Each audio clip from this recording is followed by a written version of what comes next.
Hello, and welcome back to True Crime Guys podcast. Are you surprised to hear us? It's me, Michael, and... Andy! And it's Andy. Andy, thanks for coming by. Guys, it's been a pleasure. It's been a pleasure all summer bringing you these headlines and the shenanigans and all the things we've been doing together. That's right. It's been a pleasure. Hope you guys don't miss headlines and shenanigans this week, but we decided to do something a little special here for the people on the free platform, all of our listeners.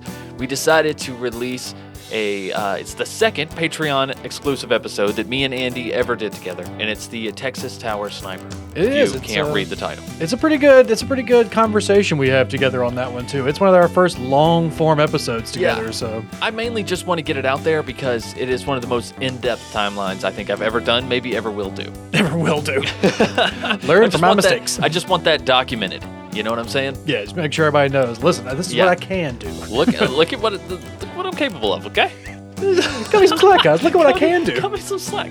But anyways, guys, we just want to touch base with you, let you know we are still alive. We are still working on coming back in September 6th. Speaking of that, we will have one more episode of Headlines and Shenanigans next week here on the free platform, and then nothing from us until September 6th. Radio silence. Okay, radio silence.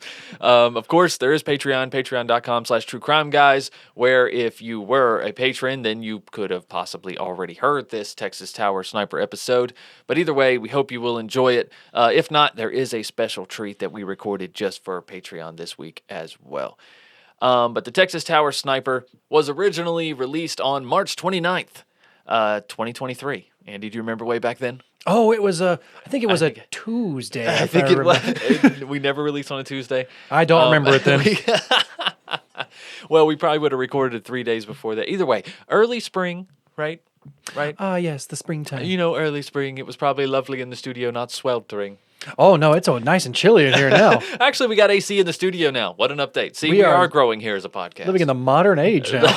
It's downright chilly in here, if I say so myself. You just can't hear the wetness on my face like you normally can. That's right. All right, Andy, we ain't got a whole lot of time for shenanigans. They want to hear the episode. This is already a lengthy episode. So what else was I supposed to mention in this intro? So yes, guys, we do have one more episode coming up of Headlines and Shenanigans, and we will be talking about the Long Island serial killer, Rex Heuermann. There's been a little bit more news about that. We'll try and keep you guys up to date with that as it does come out. I got some stuff to dispute with you about Rex Heuermann. I think you were spreading some misinformation according to the internet. Not really, but I want to talk about it. There is a lot of misinformation out there on Rex Heuermann right now. Exactly. Like I said, this is one of the first times we've ever gotten to cover an active serial killer investigation and trial and actually opening up more investigations. So yes, we will probably be bombarded with information, misinformation, rumors, hearsay. Yes. And, we'll have to get it all squared away. But yeah, we want to keep an eye on the Long Island serial killer. And we wanted to let you guys know that we will be back after this last episode of Headlines and Shenanigans, which will be coming out next week. Right. And then what comes next will be all new territory, uncharted before. Exactly. And guys, we're going to be also streamlining here as True Crime Guys Productions. What's the expression, Andy? We got too many chickens and they all hatched at once or something like that. You know what I mean? Had too many knives in the flame, or what is it? Too many rods in the fire. Yeah, too many rods in the fire. Yeah, I don't know. We're not blacksmiths. Either way, we had too much going on here at TCG Productions. And then after Lauren left, it kind of, it changed the dynamic of a lot of things. No more Lauren synopsis. We don't have them as much for Sandu stories. But I think Full House Fantasy podcast is going to make a return. Don't quote me on that, but I've heard rumors today. I actually spoke with Lauren today. So I think maybe Full House Fantasy is coming back. Who knows? But either way, here at True Crime Guys Productions, we are going to be focusing on True Crime Guys proper here on this platform, obviously, as well as on YouTube. And also Sandu proper, Strange and Unexplained, where we will still focus on unsolved, strange, paranormal phenomena, and maybe Andy takes on a part of that show as well. But we want it to be more of like just a streamlined monologue type show, like the beginning of Strange and Unexplained is kind of how it's going to be when it comes back, guys. And we hope to have that in video format as well. Maybe me and Andy will take turns. Maybe sometimes I'll let Andy read the old script, Hey, there's a few cases I got my eye on as well that That's- are piquing my interest. So That's right. Strange Unexplained gives us that platform to kind of to go beyond, do the weird stuff, do the the stuff that lays on the outskirts, and then also all this alien shit. We got to talk about all this alien stuff that's coming out, Andy. that's not even strange or explained anymore. It's all explained now. It's all explained as lies. It's still strange to us. It was all lies. But it's because it's taken them forever to explain it to us. But either way. But guys, without further ado, let's get into this week's episode. It's the Texas Tower Sniper. And we get all crazy with the intro music, how we do on Patreon. So if you'll excuse that, there's like a minute of pointless banter here at the beginning, and then we get right into the case. All right? Well, guys, we'll see you next week with the new headlines and shenanigans, and keep creeping until then. Guys, stay with us. We're evolving. That's right. Enjoy the show, guys. See ya. Bye. Party Creepers!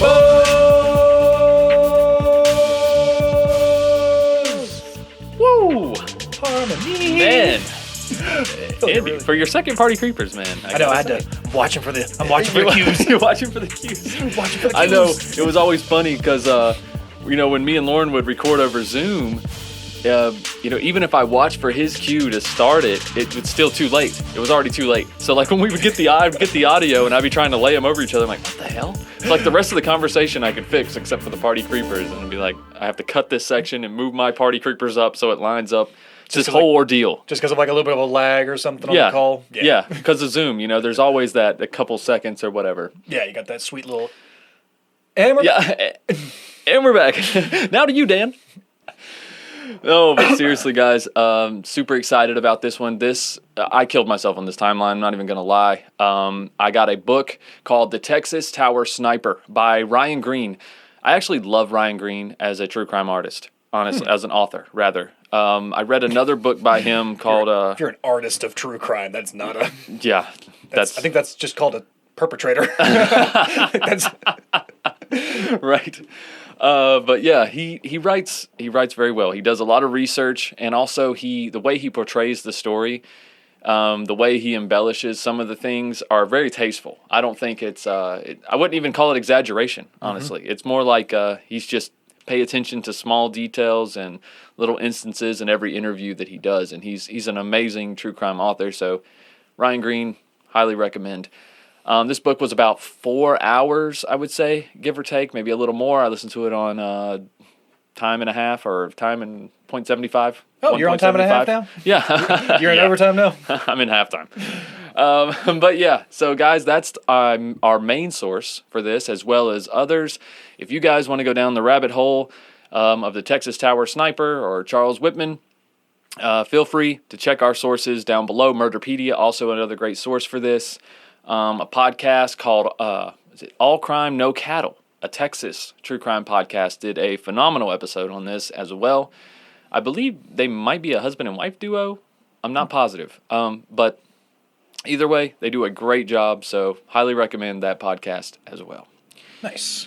All right, anything else you want to say before we get into the intro? I think we could probably go ahead and plug that TCG TikTok channel we got going now, Michael. Dude, we do need to do that. We are actually on TikTok now that they're getting sued. So this is great. We just like to get on a little bit behind. Just a little bit behind. But yes, nonetheless, we are on TikTok. Our official screen name on TikTok is _TrueCrimeGuys_ because some asshole decided to take our name beforehand, so hopefully we would buy it from them, which we are not going to do. So I'm gonna laugh. I'm really gonna laugh when we get an email or just like a text message. It was Lauren like 4 years ago. It's like, oh yeah, I just bought that just in case. You son of a bitch. Oh yeah, I forgot about that. Right? That does sound like something we would have done. Totally forgot I had because we did the same thing with our URL because it was taken for a while. Like our actual truecrimeguys.com was taken. And somebody wanted like $2,500 for it. And we're like, no way. We're not paying you $2,500. So we just waited a few months and then it came open again. So there we go. We snatched it up. But yes, guys, go give us a follow on TikTok. We will be putting up, 15 to 30-second clips of each episode. And my 16-year-old daughter, Melody, is running that for us, which I am super thankful for because I hate that platform. Yeah, you don't want us running that platform. I don't want to be on it. I'm good. So she's taking full control of that, and I think she's doing a fantastic job. So please, guys, go follow us on TikTok. Go leave some comments, share the videos, all that good stuff. All right?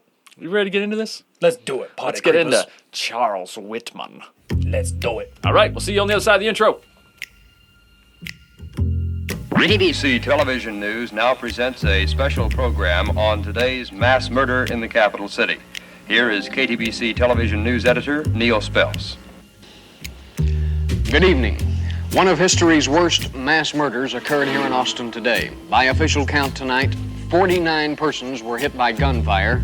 There are 16 dead and 33 injured. It started last night when a man reportedly killed his wife and his mother. That same man apparently rounded up an arsenal and supplies this morning and then went to the observation deck of the University of Texas Tower. It was then that terror rained down from the tower.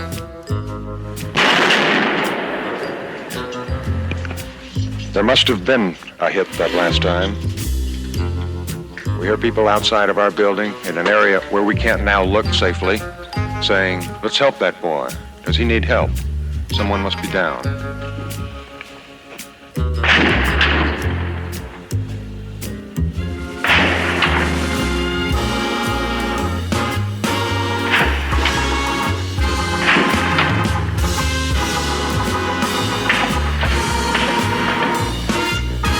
Sirens screamed for the 90 minutes that the gun battle was in progress. It was hot, past 90 degrees on the ground, probably much hotter, high atop the tower with the sun ricocheting off the limestone with the same intensity as the police bullets. The university campus resembled a battlefield. How many have you seen that are dead today? Just one. I hope not more. But there were more, many more, and the full impact of today's tragedy still has not been felt because the magnitude of the crime is practically impossible to comprehend. No explanation of motive in any normal context is available. From the tower, I have never seen, nor have I ever imagined, anything like it. All right, guys, let's get into it. Please. Let's start with the birth, because that's where people start. Mm-hmm. Yeah. Well, it's Yeah. up for debate. I would. That's true. We got all kind. That is so true. Never mind. I spoke way too soon. Oh, hold on. We have to Sorry, take a tangent pro-lifers. now. Let's Hold on just, a second. Hold on. We thought this was going to be a true crime podcast. It turns into a political podcast real quick. Let's go ahead and start. Right? Our first topic, abortion. No. But Charles Joseph Whitman was born in Lake Worth, Florida on June 24th, 1941. He shares a birthday with Mindy Kaling, which is Kelly from The Office, if you're unfamiliar. Tommy Lister, Debo from freaking Friday. Frickin' Debo, rest in peace. Rest in peace. And I had to put J.J. Reddick. You had to put JJ. I had to put J.J. Reddick.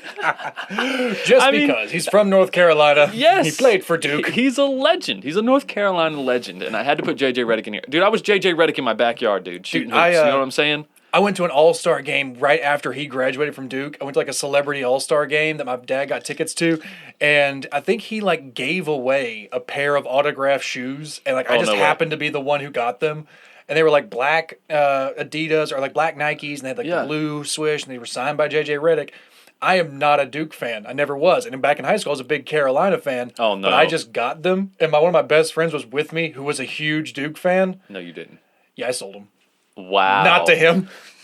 Asshole. I was like, oh my nah. gosh. I was just wanting to troll him, too. I was like, look at these shoes I got. They'll be worth so much money to somebody else. Somebody would love to have these. Somebody who can afford if I had these? somebody in my life that would like them, I would give them to them, but I just can't think of anyone at the moment. Yeah, maybe someday. God, how old were you? What year was that? I think I was probably like 17, maybe 16 or 17. Okay. You remember me back then, so yeah, that makes sense. Yeah, 2009, right? Something like that? 2000. Somewhere in there. I can't remember. I 10? was something Yeah. like that. Right on, dude. Man, well, I wish you still had those shoes. Dang. They fit me too. Oh my God. You wear the same size as JJ Reddick? Wow. Well, when you were a kid. Still. Yeah, probably. All right. So anyways, back to this asshole, Charles Joseph Whitman. Now, we'll talk more about whether I think he's guilty, whether we think he's a piece of shit. This case opens a lot of discussion.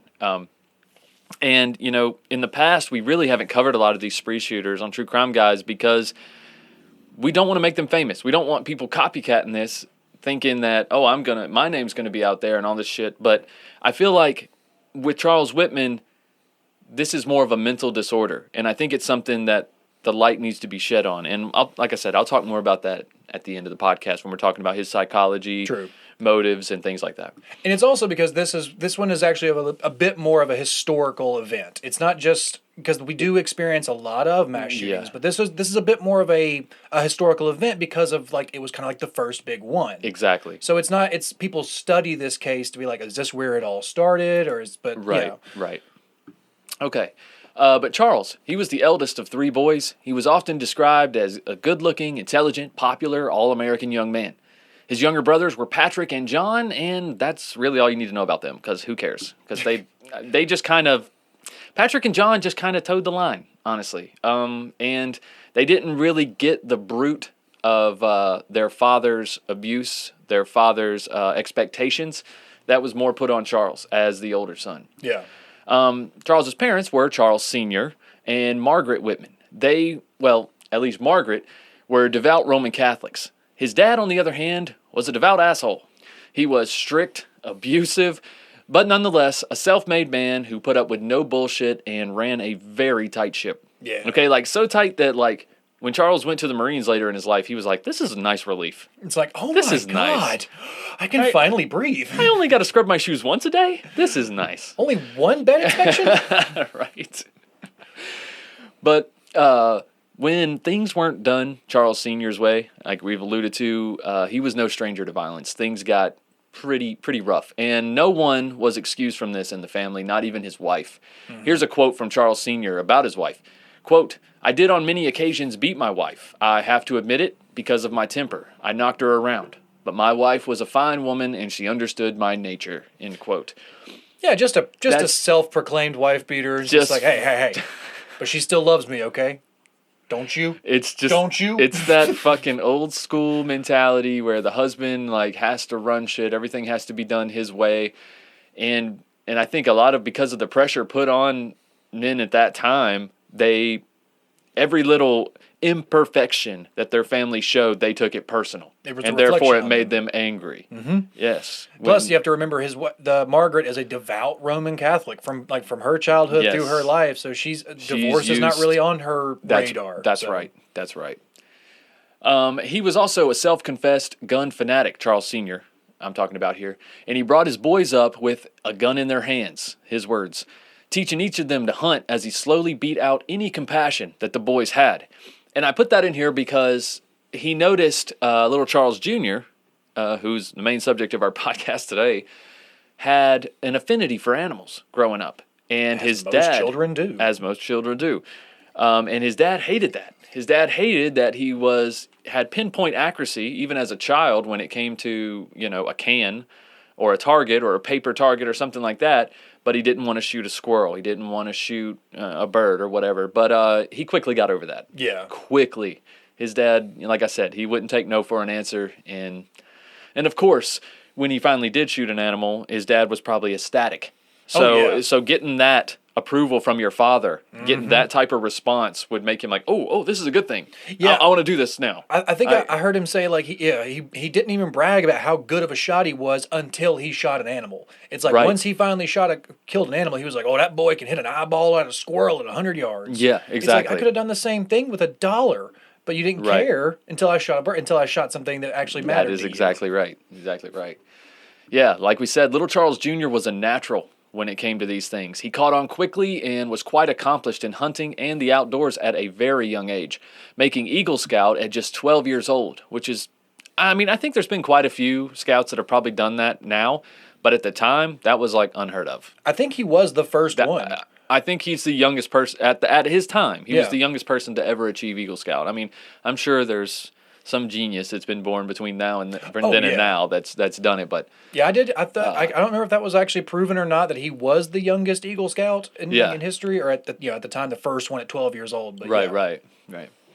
But yeah, at the time he was one of the youngest to achieve this. He also was awarded God and Country Award, and he served as an altar boy in his local church. What do you get that award for? I don't know. I mean, I'm guessing for his in the Boy Scouts and also his part in the church. I guess so. I was just like, that seems like just a made up award. Like you get the yellow award. Yeah, yeah, exactly. I mean, I don't know. I guess, like I say, with his service in the church and also his accomplishments and outdoors and whatnot. Yeah, I don't know. I guess so. Just that old school mentality. Yep. Yeah, and it seemed like nothing could really slow Charles down until at age 16 he encountered his first true worthy opponent, appendicitis. You son of a bitch! You son of a bitch! And I'll beat it out of you too. That's probably what his dad wanted to do, because his dad didn't even want to accept that he was sick.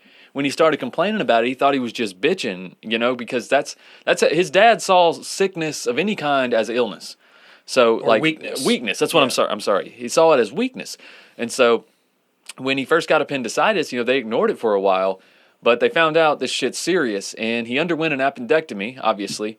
And he Charles Jr. actually adored his time in the hospital. It was his first break from his father, and also the world around him's expectations. He felt like he needed to be perfect, and it's sometimes, even when a child seems to excel at every single thing, sometimes that makes it even harder because they have yet to experience failure. True. Right? So with every task, every new challenge they take on, it's like the pressure becomes a little more bearing, a little more insurmountable, because they don't want to fail for the first time. They don't want to be, humbled for the first time. You have to think also, this time in the hospital, it's like the first time he's ever actually been coddled or cared for, or like people are actually like waiting on him hand Precisely, and foot. Because when his mother tried, his dad would slap the shit out of her. Yeah, it's like, this is the first time he has people actually walking up. Are you okay? Do you need anything? Can I get you anything? No, just rest. And he's shocked by this. He's like, I get to rest? He's like, just one eye open the whole time, like, where is he? Where is he? Where is he? Where is he? Right. Well, not long after getting out of the hospital, after his appendectomy, maybe he wanted to go back. We don't know. But he also experienced an awful motorcycle accident, placing him in the hospital for an extended amount of time. The cause of the accident is still unknown to this day. Some even speculate that Charles crashed on purpose. This could have caused some frontal lobe damage as well, which they did find out later in life. Because, frontal lobe damage has been tied to changes in mood, even changes, like complete changes in personality. One person comes to mind, Sam Kinison. Mm-hmm. Sam Kinison was a very happy, joyful, but not funny person. And then he got hit by a car, and he became an asshole, angry as hell, but funny as shit. True. He also had his heart broken. The same thing happened to Rosie O'Donnell. That very the true. The same thing happened to Rosie O'Donnell. After long hospital stints, after getting hit by a car with head trauma, their personalities changed and they got funny. And a lot of the things with frontal lobe trauma is your inhibitions. It lowers that reasoning of, I shouldn't do this, or should I do this? I'm just going to do it. Yep. And, maybe he just wanted to get away from his dad. Honestly, who knows? Obviously. But I know one thing. I know he did on the night he stumbled home drunk from a high school party. Yeah. He did not want to be around his dad at that time. His father was waiting in a lounge chair by the pool. Charles figured his father would be fast asleep by that time, but unfortunately he was wide awake as Charles tried to slip in through the back gate and tiptoe around the pool. Little did he know he was in for the boss fight of his life. This is so like just Red Foreman to me a little bit, like just from that 70s show, just like sitting in the backyard, just like, yep. How you doing, boy? Yeah, exactly. Except for he had no gun. He probably just had like a glass of whiskey, and his fists were ready to fucking pound his son. I feel like his dad was dramatic enough that he like brought a chair out there and like a lamp and stood it next to him just so he could like turn the lamp on when he walked by. Like shining up his face. Just like, it's like, did you bring that outside? Okay. Dude, I don't think young Charles Jr. was in the mood to notice anything. He was stupid drunk. And before he could even open his mouth to give some excuse or apologize or whatever, he was met with his father's fists, square in the jaw. And his father kept punching him until Charles was down on all fours. But his father wasn't done. He continued to kick Charles in the ribs until his body flipped into the pool. I don't know if it was the force of the kicks or if him just looking for any reprieve from the beating. But not to mention he was extremely wasted at this time as well. Mm-hmm. But regardless, Charles sank to the bottom of the pool and laid there as his father quietly walked inside, literally leaving his son to live or die. Yeah, pull yourself up. Yeah, and by some miracle, Charles was able to pull himself out of the pool and ended up collapsing on the cold concrete outside, and that's where he slept for the night. But just the fact that his dad left him in there, like you kick your drunk, now just disoriented, beaten son into a pool. He sinks to the bottom and you just walk away. Like, I know you're mad, but oh my God, dude, I can't fathom that. That's attempted murder. I can't fathom that. That is beyond. Yeah, like I said, that is attempted murder. You beat him into where he almost could not function. Yeah. You kicked him into a pool. Yeah. That's attempted murder. Right. But despite these beatings, despite the motorcycle crashes, and God knows what else happened to young Charles' brain, he was still pretty damn smart. Well, at least in terms of IQ. His IQ was 139. And, for whatever that's worth, there's a lot of debates around IQ tests nowadays. And, obviously, there's lots of ways to measure someone's intelligence. But, according to this broad spectrum. And if you're unfamiliar with IQ scores and what they mean, the average is around 100. That's just your median, your mean right there, 100. Scores above 130, like his, are labeled as above average or very superior. Those are two completely different adjectives. Above average or very superior. That's a huge jump. I feel like above average maybe should be like 130 to 140. Yeah. And then very superior, maybe 150 and above. Yeah, it's a little bit different right? Gauge there. Yeah, exactly. While scores under 70 would be considered below average or labeled as borderline impaired. And like I said, most people's IQ falls somewhere between 85 and 115. I think I heard that when they actually tested his IQ, it was at a pretty young age, too. Yeah. Like it was before he was even 18 years old. Like, he was like a young teen or something like that. And they were like, oh, you're actually really, it's pretty smart for your age, definitely. Oh, absolutely. Yeah, he was. He was a bright kid. But it didn't take a genius to know that he needed to get far, far away from his father. And just days after his 18th birthday, young Charles enlisted in the United States Marines. Hoorah! In July of 1959. But surprisingly, Daddy was not happy about this. Really? You think that would have been like that's what I thought. Wow, that's shocking. But because his father operated like ex-military, he was not. I don't believe. I didn't find anything about him. I didn't hear about his Maybe father he did a either. 4-year stint, or something like that, but I don't think so. I don't remember hearing either. He was a successful businessman, and he did have a lot of political ties, which we're going to talk about. Because his dad tried to use those political ties to phone, quote, some branch of the federal government, and through some political contacts of his, was actually able to reach the Marines' office, and he begged to have his son's enlistment canceled, but his request was canceled. Denied. Because young Charles was an adult, and, even Daddy can't save you from Uncle Sam. I'm sorry that you're Daddy's special boy, but... That's... I mean, also, Charles Jr. didn't want to be saved from the Marines. Exactly. You can't make an adult So he was not questioned. do it. They were like, well, your dad doesn't want you to enlist. He's calling. He's doing this and that. And he's like, well, I don't care. I want to go to the Marines. My dad sucks. Yeah, it's like, is my dad your boss? Right. So can I go with you? Yeah, exactly. And you have to ask yourself, like, what is the father's motive here? It's like, did he just want to keep Charles Jr. under his wing? Or, maybe he didn't want his son turning into a killing machine and taking revenge. Yeah, let's not give him any more proper training. Right. I just want to teach him how to hunt squirrels. Let's not teach him how to hunt people. Either way, it must be a selfish endeavor. I mean, absolutely. This is basically, seemingly, what you were raising your son for. Right. And then he decides he wants to do this, and then you're like, no, you can't go to the Marines. It seems weird. It really does. We're an army household. Yeah, exactly. But regardless, Charles's military career started out pretty well. He actually flourished in the military. It actually felt quite normal considering his father's impossible living standards, which he grew up with. And of course, with his hunting experience, he easily qualified as a sharpshooter. Yeah, this guy's been in ROTC since birth. Yeah, pretty much. Exactly. So yeah, he walked in just like, yeah, I got it. Yeah. You want to see that? No, I got it. What's the expert sniper test? Go ahead. I'm going to go ahead and take that. That'd be great. He just walks in, tells the drill sergeant what to do. Yeah. He's like, actually, we do it. At my house, we do it this way. You need to steady your breath, sir. Yeah, he's telling the drill sergeant, so actually, your cuffs should be this tight. According to what my dad says, right. You really need to tighten those cuffs. Yeah, you look really sloppy. But in September of 1961, he received a prestigious scholarship to the University of Texas in Austin, where he studied architectural engineering, of all things. But his main reason was so he could quickly make the rank of officer.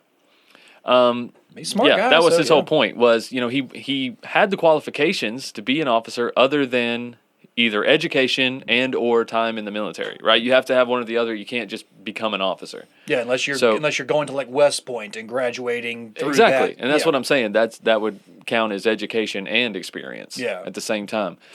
But so yeah, basically that's why he's going to the university at this point. But he got a little sidetracked, as we all tend to do, right?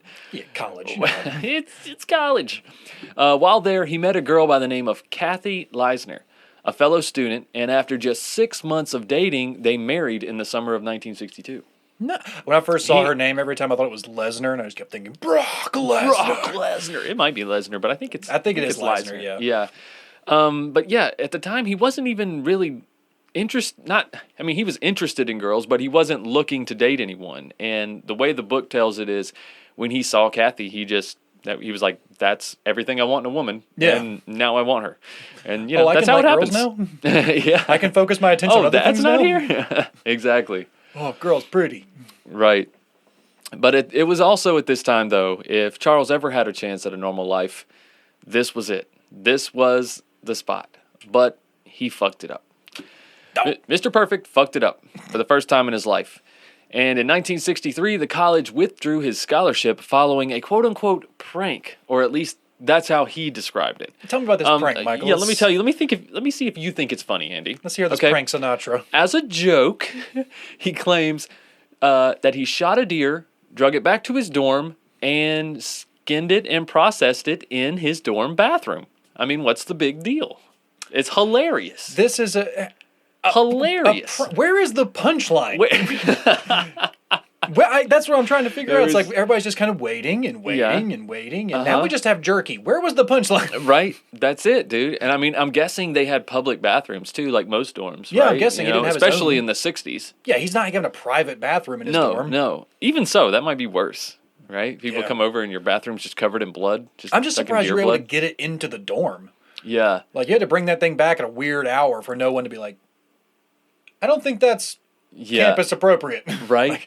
And also, I think this was just the way he tried to explain it away. You know what I mean? Like, he knew that this shit wasn't legal. He knew he couldn't do this type of thing at college. He was just like, oh, it was a joke. Yeah, ha ha ha. He's like, they walked in, he's covered in blood, like, ha ha ha. April Fools. It's Got November. you guys. Hunting season fools. But yeah, so I don't understand how that's a prank, but and no one else did either, because no one found it funny. And shit like that, combined with his less than stellar grades, basically got his ass sent right on back to active military duty. So he was technically still active military while he's at the college. Yes. But now he has to go back to his normal duties, is what I'm getting he doesn't get to go to class anymore. That's right. Instead, he was sent to North Carolina. One of our many military bases here in North Carolina. Camp Lejeune, for instance, is where he did his stay, while his wife, Kathy, was left waiting in Texas. I think I was trying to do... I've been to Fort Bragg. That's the one I've been to. Fort Bragg, okay. Been out there to Fort Bragg before, but never Camp Lejeune. Right. So, I mean, in this situation, this is not good on a young couple, right? They just got married. They're working through things. Kathy is working through her degree as well as a part-time job. I think Charles had a part-time job at the same time trying to go to school, and he just fucked it up with this one misjudgment, one prank. Yeah, prank. Right? And now he is, how far is it to Texas? What, 12 hours? From here? Yeah, I think it's about 12, 16 hours. So now he's that far, 12 to 16 hours, depending on what part of North Carolina, what part of Texas, away from his new wife.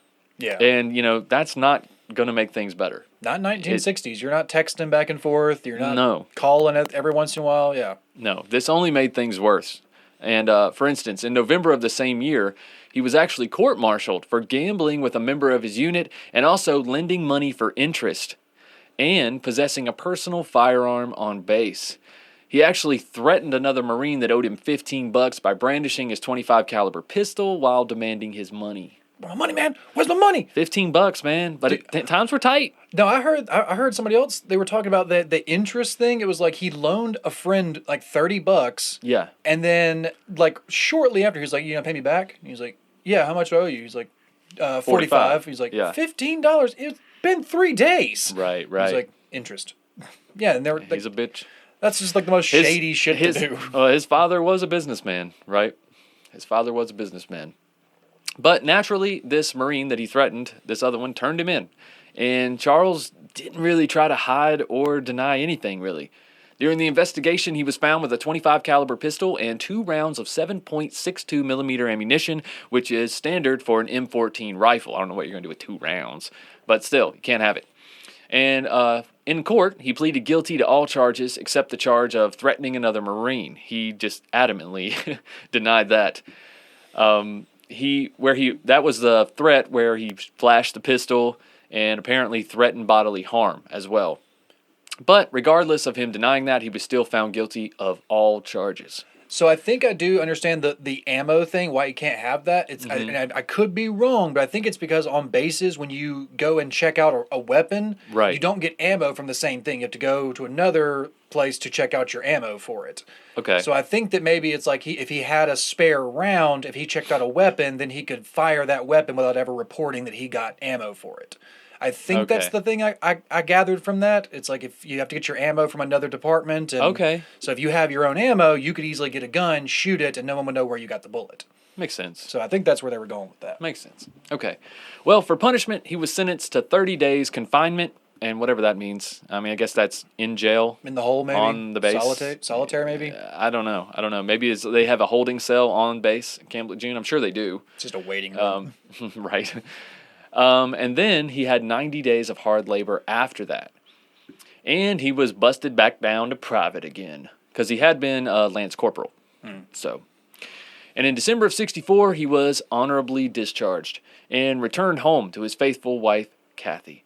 And he went back to the University of Texas in Austin and everything. He chose to study mechanical engineering, but he struggled to maintain a B. It was tough for him. I did see somebody say that. I think my favorite term was he was moderately intelligent. It was like moderately intelligent and moderately popular. I think he was the type of person who, when everything was going well and he was succeeding, there was nobody better. But one gut punch, and everything just kind of comes. His confidence is, it's built on sticks. Okay, you know what I'm saying? I feel like that. You take one out, just a house of cards. The whole house falls, man.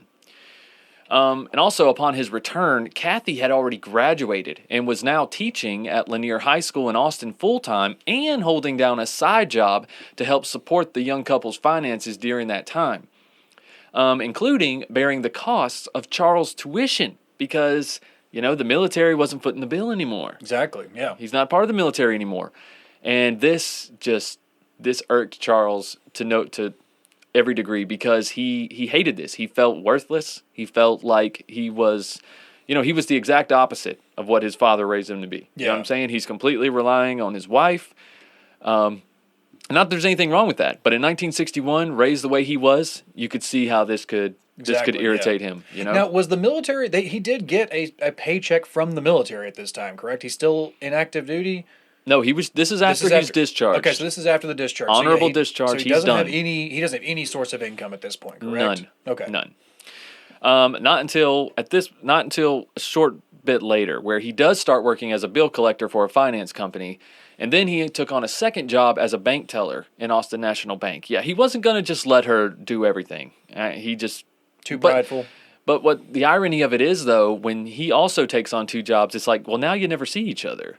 Exactly. You know what I'm saying? Yeah. Like, now you're putting all the stress on your relationship, whereas before, it was just on your conscience or your self-esteem or whatever it was. Now you're literally spending more time apart. But, I mean, they just got through a long-distance relationship, so maybe... He may have been more used to being apart. Yeah, so it's like that's kind of what they were comfortable with at this point. That's true. Could be. Right. And, of course, working at the bank and the finance company, it wasn't the work that he wanted, but it did make him feel like he was pulling his weight and that things were decent. And I say decent because even though Charles had been given yet another chance at education and an amazingly supportive wife, he couldn't help but start to notice flashes of his father's anger in himself, eventually manifesting itself when Charles hit Kathy for the very first time. Just one of many dominoes to fall around this time period in Charlie's life. The second big domino here was the divorce of his parents. Oh, that only took, 20 years? Yeah. After watching his father just beat the shit out of Yeah, him for it's his... like, how long is she supposed to take it? But she had no out. Now, Charles and his wife are at a point, at least apparently they were, that they could help her financially and move her away from him. So maybe that's what she was waiting for. She was waiting for one of her boys to get to the point where they could take care of her and she wouldn't be completely alone. Because, I mean, you're talking about a woman who's never, she's been a homemaker her whole life. And she's also been beaten she has, like, openly right. for the past 20-something years. Exactly. So she couldn't get a job. She couldn't get any hobbies. Like, she had to make sure that everything around the house was done to a T, or she was beat. I mean, simple as that. She probably wanted one of her sons to protect her. Yeah. So especially the that eldest, too. Being Charles. Exactly. And in 1966, Charles' mother announced that she was officially leaving his father. So he drove to Florida, loaded up his mother, and brought her back to Austin. He had her set up with an apartment and a job as a cafeteria worker, like, damn near immediately. That's pretty good. Like, to just, all right, come on, I got you. I got you ready to go. Yeah. And lucky for the whole family, old dad, he stayed in Florida because he had a plumbing company to run. So, he got his priorities in line. But Charles Sr., he wasn't out of their lives because he called several times a week asking Charles Jr. to convince his mother to come back and give their marriage another try. Here's a quote from Charles Sr. This is you want to read it? Absolutely. Yeah, go ahead. Give me something to do. Be Charles Sr. I'm not ashamed of the fact that I spent $1,000 a month on the phone bill, begging her to come back. I loved my wife dearly and my sons dearly. I wanted our home to be a happy one. I kept begging Charlie to come back to me. I promised him that if he'd only persuade his mama to come back, I swear to never lay another hand on her again. Yeah, right, man. And luckily, Charlie refused, because that is obviously bullshit. I mean, if you've hit her for 26 years, buddy, you are going to keep hitting her. And you openly just say, it's because I have a bit of a temper. Yeah, well, you're going to get mad again. Yeah, so, I'm sorry, did you just fix that? Yeah, it's crazy. So that same year, though, Charles started a daily journal where he wrote openly and honestly about his depression, his violence toward his wife, and how he dreaded turning into his father. Not knowing where to turn with these dark thoughts swimming around in his head, he met with the university's doctor, who basically just prescribed him Valium, and gave him a referral to the campus psychiatrist, Maurice Dean Hurley. It was a pretty common thing back then, just like, here's a Valium. It's the 1960s. Mental health, what the fuck is that? Yeah, take this pill, chill the fuck out. Yeah, exactly. You're just stressed out. This will bring your vitals down. Yeah, you're take good. 12, I don't care. Yeah, wage Drink some whiskey. Stop and get you some Jack Daniels on the way home. Now? Here you go. Yeah, I actually prescribe it with whiskey. No. But you have to remember, Charles was raised thinking that if you needed a shrink, it was a sign of weakness. But eventually he did meet with Dr. Hurley on March 29, 1966, and spent the hour talking about his parents' divorce, his increasing stress at work and school, and his mounting financial debt.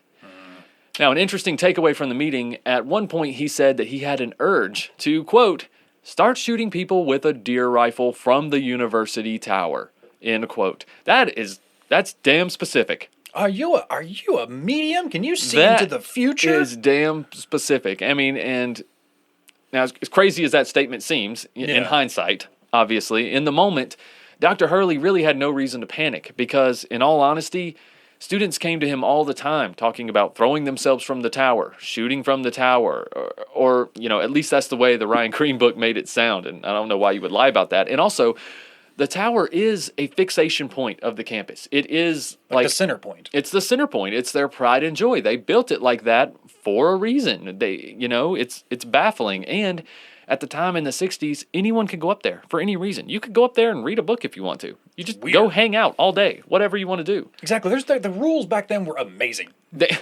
What rules? Exactly. But then you have issues like this. So yeah, the tower was a fixation point, and I'm sure it still is. Until now. After this, now definitely. The security is much different. We'll talk about that too. You mean there is security now? There's a shit ton of it. The security is different. There is some now. Right. But either way, after that initial visit, Charlie never came back. Though Dr. Hurley did urge him to. In his notes, he described Whitman as oozing with hostility. That's a great note to have in the sides. Oozing with hostility. He is hostile. Oozing with hostility. Oozing with it. But Charles apparently wasn't very impressed with his meeting with Hurley because in his suicide note he said it was, quote, To no avail. He wanted someone to fix it the first time. That's right. I can't be fixed in an hour. He's like fucking Tony Soprano. I'm not getting any better, huh? It's your fault. Yeah, exactly. He showed up thinking probably the same thing. Oh, are you Yeah. going to give me a pill that makes all this go away? Yep. And then I'm going to be better. Because the first doctor, like I said, just gave him Valium, and you were like, Yep. bye, just get the fuck out of here. Now he's going to an actual shrink and hoping that they're just like, oh yeah, this is the pill you need this time. Yeah, yeah. And also around this time, he met someone from his past. Now, whether this person found him at this very troublesome time in his life, or maybe he reached out. I tend to think he reached out. Because this is his childhood priest and Boy Scout leader. Seriously, I can't make that shit up. Okay. I'm not going to touch it. We Yeah, thankfully you're not. We're hard on Catholics, so apparently. So we're gonna take it easy. But Father Leduc came to visit Charles, and Charles confessed that he had lost his faith and no longer considered himself Catholic at all. And that was basically Charles' last public cry for help before he decided that there was no other option than to act out his horrific fantasy. Now, before we get into the attack, something just occurred to me. You know, maybe Father Leduc did just show up at that time. Because why would Charles call him out of the blue and then say, oh, by the way, I'm not a Catholic anymore. I lost my faith. Or maybe he would. Maybe it is a reaching out. It's like, save me. Do you have anything to say about do you have anything to say that can bring me back, that can restore my faith in humanity and in God? Myself, my if mental not, state, yeah. because if not, I don't believe anymore. I'm not even a Catholic. Because he's already gone to the doctor now, and he thinks that's to no avail. Yeah. So now he's reaching out to the old source of his comfort, which was his mother's Roman Catholic religion, Right. which is what he was raised in, and he's Very hoping true. for one last. This is my last resort. I'm Yes. gonna call my old priest, who he was an altar boy back in the day. He was a Boy Scout with this guy. This guy was Yeah. a big influence in his life. Maybe we don't know their whole relationship, but yeah, he probably was like this is the closest thing to a father figure I have. Yeah. Who's not my abusive father. And like I said, this man was involved in Boy Scouts as well as, in the local church. So Charles spent a lot of time with him. Yeah, him and his brothers were altar boys at that Yeah. church. So Yeah, absolutely. it does make sense for just him to kind of reach out one last time. It does. It does. Well, that's all he could do, I guess. And I guess now we have to get into the attack. So listener discretion is advised. At this point, guys, there is violence, a lot of it. And I do have some scenes, some descriptive scenes of murders, some certain killings. So just be aware there is also a child in the womb who was killed in this story. Mm-hmm. This It's is random insane. violence on anybody he could see. So. Pretty much.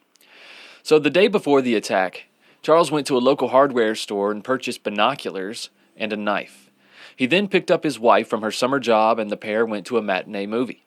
After that, they met Charles' mother for lunch at her job. I always thought the first purchase he made was kind of strange because it felt like those were things he would already have. As a former Marine, as a former who's been through military training and kind of grew up in Texas and stuff, it's like he doesn't own his, Maybe his they knife were or maybe they anything. were government issued and he had to return them. That's what I was thinking. It seemed like does those seem things were simple. things that he would already have. An He's already got outdoorsman, he's too, already got the right? gun. He's already a hunter. Like, Yeah. it's like, did you just want new ones? Like, just to make sure that, I don't know. It was just a weird thing to go, I'm going to go buy new ones. Yeah, maybe he just wanted, a nice sharp knife. He didn't want to waste time. He didn't have time really to sharpen anything. True. And then maybe he didn't have any good binoculars. Who knows? But either way, later that evening they visited with friends for dinner. And after leaving, Kathy headed to her second job, where she worked from 6 to 10 p.m. Now, once back home alone, Charles sat at his typewriter and started writing his suicide note. Andy, you want to read this snippet from the suicide note here? Sure thing, Michael, I do. I don't quite understand what it is that compels me to type this letter. Perhaps it is to leave some vague reason for the actions I have recently performed. I do not really understand myself these days. I am supposed to be an average, reasonable, intelligent young man. However, lately, I have been the victim of many unusual and irrational thoughts. And then this other little bit here. I intend to kill Kathy. I love her very much, and I intend to kill my wife after I pick her up from work. I don't want her to face the embarrassment that my actions will surely cause, and I am prepared to die. Strange. It's so matter of fact. It is. I I intend to kill her. I intend to kill love Kathy. her. I intend to kill my wife, though. It's like I love her very much, but I intend to kill my wife when I pick her up after work. It's just like the little specific things that he puts in there just makes it it's so nonchalant, and that's just like I said. We'll talk more about his mental state later. So basically, he drove into town, picked up Kathy at the telephone office where she worked. He took her home, dropped her off, and then headed back out for a quick visit to his mother's. So his mother is victim number 1. When Charles entered his mother's apartment, she was in her room getting ready for bed. Charles approached her, and before she could speak, he had already swung his fist, actually just missing his mother as she ducked out of the way. Remember, this woman has spent a lifetime dodging punches. Oh, okay? yeah, she just what? Right. What? But unfortunately, she was not quite fast enough, and the next hard right hook struck Margaret and sent her crashing to the floor. Then, with another quick blow, Charles plants a knife in his mother's chest. And as she lay on the floor gasping for air, he takes out his .25 caliber pistol and shoots her in the back of the head to end her suffering. That's something new. I didn't actually, the information I heard didn't actually say that he shot his mother. He did. Said that he had just stabbed her in the heart and then laid her in bed. It kind of left out. He did the that to his gunshot. wife. Yeah, it just left out the gunshot to his mother. Because it No, said for his it's- wife as well, but for his mother, it just said one knife to the heart and then laid her in bed. It's weird that the research I found didn't have that. No, because even in the police report that the police filed the following day, they noted that she had been stabbed through the heart and shot in the back of the head. Yeah, he made sure. Reports also said that she had defensive wounds to her left hand, which is very typical when you're being attacked by someone right-handed. Yeah. So, and then Charles took the time to write a letter by hand while at his mother's house and left it for the police. To whom it may concern, I have just taken my mother's life, and I am very upset over having done it. However, I feel there is a heaven. She is definitely there now. If there is a heaven, she is definitely there now. I truly am sorry. Let there be no doubt in your mind that I loved this woman with all my heart. Yeah, It doesn't make it's a weird thing. It's hard to wrap your head around. it really is, dude. And it's also weird that he chose to write about these 2 murders, and he says nothing about his attack at the university. The only thing he It's says, like he's completely disconnected from those attacks. The only other thing he mentions is because of my actions, but he doesn't say what he's going to do. He just says because of my actions, Right, there's my nothing. following Yeah, actions. there's nothing specific at all. It's like maybe he didn't want somebody to find this note before he got up there, or I don't know. But yeah, he doesn't Yeah. ever actually give what he's going to do. No, he doesn't. But after writing this note, he returns home to his wife, Kathy. And that is where she was laying in bed. She was sleeping. He literally came up to her and plunged a knife directly into her heart. Some reports say up to 5 times as she was sleeping. She never even opened her eyes. Yeah. And that was his intention. He wanted to kill her as soon as possible. As quickly as painless as possible. Like I said, her eyes didn't even open. And he wrapped her body up in sheets to preserve her dignity for the police to find, because a lot of reports said that she was sleeping in the nude. Mm-hmm. So he wrapped her body up in sheets, laid her back in bed, and then added a handwritten portion to the note that he had typed up earlier. Yeah, because somebody said he didn't finish what he had been typing, so he just kind of just pulled it off and kept writing instead of just typing it. But yeah. This is the handwritten part. I imagine it appears that I brutally killed both of my loved ones. I was only trying to do a quick and thorough job. If my life insurance policy is valid, please pay off my debts. Donate the rest anonymously to the Mental Health Foundation. Maybe the research can prevent further tragedies of this type. That is so matter-of-factly just to include, like, if my insurance policy covers this, like, dude, you just killed 2 women and you're putting this in like it's a bureaucratic, like, complaint letter. Yes. It's like, if my insurance policy, does this cover this? That's where his logical mind is at this time. Does this cover homicide by me? Yeah, and at the bottom of the letter, in a weird one-liner, he writes, "Wife and mother both dead," almost like he's saying it to himself. Yeah, almost like a checklist. Yeah, yes, it like is. He's checking off the first thing he needed to do. Yes. He also left notes to each of his brothers and his father, where he gave instructions regarding 2 canisters of film that he left on the table to be developed, and that his puppy should be given to Kathy's parents. Thanks for sparing the dog. I guess. Yeah, he didn't even like the dog either. Yeah, that's He couldn't stand the dog. But he did it because he knew his wife loved the dog and her parents would love it. Yeah. Well, her parents also loved her. Yeah. You fucking asshole. A lot more than the dog.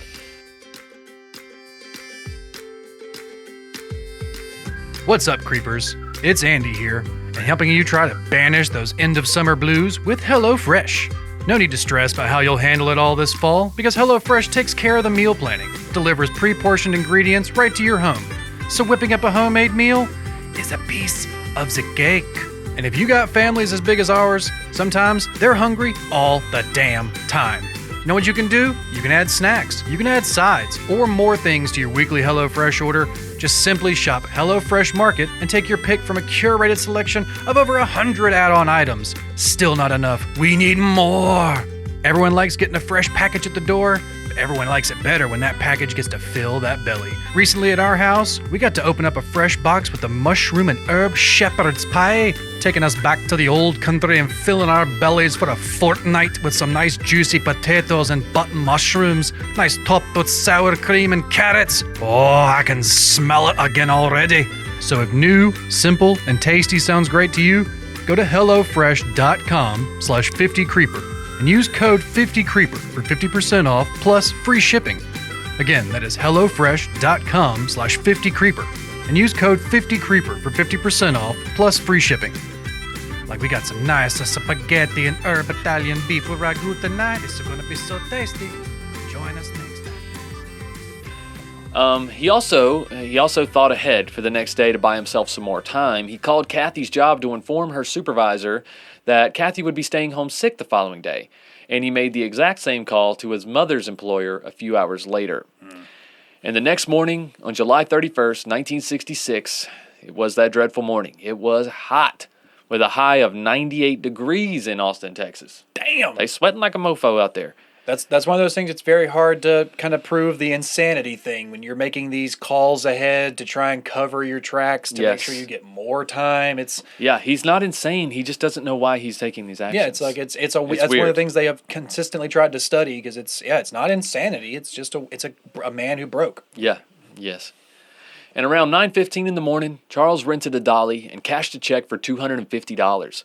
With cash in hand, he headed back to the local hardware store that he had stopped at earlier and bought an M1 carbine rifle, claiming he was using the gun to shoot some pigs. And this wasn't alarming to the Texas gun store owner. For one, it's Texas. And as many Austin area hunters, they like to hunt wild pigs, and it was encouraged even. Exactly. Like most places, wild hogs are a nuisance. And so, the hunting of wild hogs is encouraged. Yeah, and so if somebody comes in, and if somebody comes in like, oh, I'm going to hunt wild hogs, then that hardware store guy's trying to, set him up with whatever he needs. Yeah. You know what? You need some night vision goggles. Right. Don't get this. This is a hollow point. It's going to blow that son of a bitch's head right off. Why don't you bring me back some bacon, all right? Why don't you? Yeah, they do not fuck around with wild hogs. Right. I recommend a ghillie suit and maybe some hog urine. You know what? I recommend an RPG. Right. We have a tank out back. Seriously. But after Charles left the hardware store, then he stopped at Sears. Because where else do you buy shit than Sears and Roebuck in the 60s, right? Yeah. I swear to God, my grandparents, they say everything was purchased at Sears and Roebuck. Oh, yeah, I remember when those were in Sears and Roebuck. It was the catalog. The Sears catalog, and Roebuck's right? catalog. Yeah, man, that was the Amazon mailing list of the day. It was. And at Sears and Roebuck, he purchased a 12-gauge shotgun and a rifle case. Whitman immediately began not at the store, obviously. Yeah. Thank you. Whitman began sawing the stock off the shotgun, then loaded it and the M1 into a bag that also contained his Remington 700 bolt-action hunting rifle, a 6mm Remington rifle, 3 pistols, several knives, steel rebar, a can of gasoline, over 500 rounds of ammunition, and other various equipment that he thought he might need. And, important fact here, all his guns were legally owned, by the way, except for the sawed-off shotgun. And the shotgun was legally owned, he just did an illegal modification. Yeah. This was the other thing I was worried. I was questioning. It's like in his bag that he brought up there, he had several knives. Yeah. It's like, why did he go to the store and buy a new knife and new binoculars only to go and then use that knife to kill them? It's so strange to me that he had everything he needed, but he still was like, I got to go buy this so I can kill them with a new knife. Like, Dude, wanna I use think these he was knives. just prepared for a long standoff. He really thought that he was going to be up there so long that he was going to run out of ammo and he was going to have to start, guerrilla warfare and these motherfuckers that were coming up one at a time. And he was prepared to do that, I think. He was totally prepared to do that, which we'll find out. He sees this plan through. That is one thing you can say, I guess. And now it's time to put this said plan into action. So he used the dolly he rented to haul the equipment to the top of the tower, and dressed as a maintenance worker, he slipped right by the smiling receptionist on the lower level. Then once 30 floors up, at the top of the stairs to the observation deck, there was another receptionist named Edna Townsley. She was 51 years old. Charles walks up to her and knocks her unconscious with the butt of a rifle, and then immediately restrained her, dragging her behind a couch to conceal her body. Then he shot her in the head and left her to die, which would end up taking 2 hours. Again, The none whole of that makes the whole sense. rampage happens and everything before she dies. None of, like I said, the steps he's taking now, they just don't make sense. Like, if you're going to knock her out, tie her up, gag her, drag her somewhere else, and then shoot her. It's like it's what did his brain go through? It's like did she like wake up or something and he's like just freaked out and shot her? Right. Because that's the only thing I could think. It's like it looks like he went through the stages to not kill this woman. Right. And then he still kills her. I think he was thinking as logical as possible because I think he was needing to barricade a door, right? He has to kill this person anyways in his mind. So he's going to kill her and then use her body as another weight obstacle in front of the door, right? And if you shoot her where she's at, now you have to drag dead weight. You bump her with the butt of a rifle and tell her to get over there.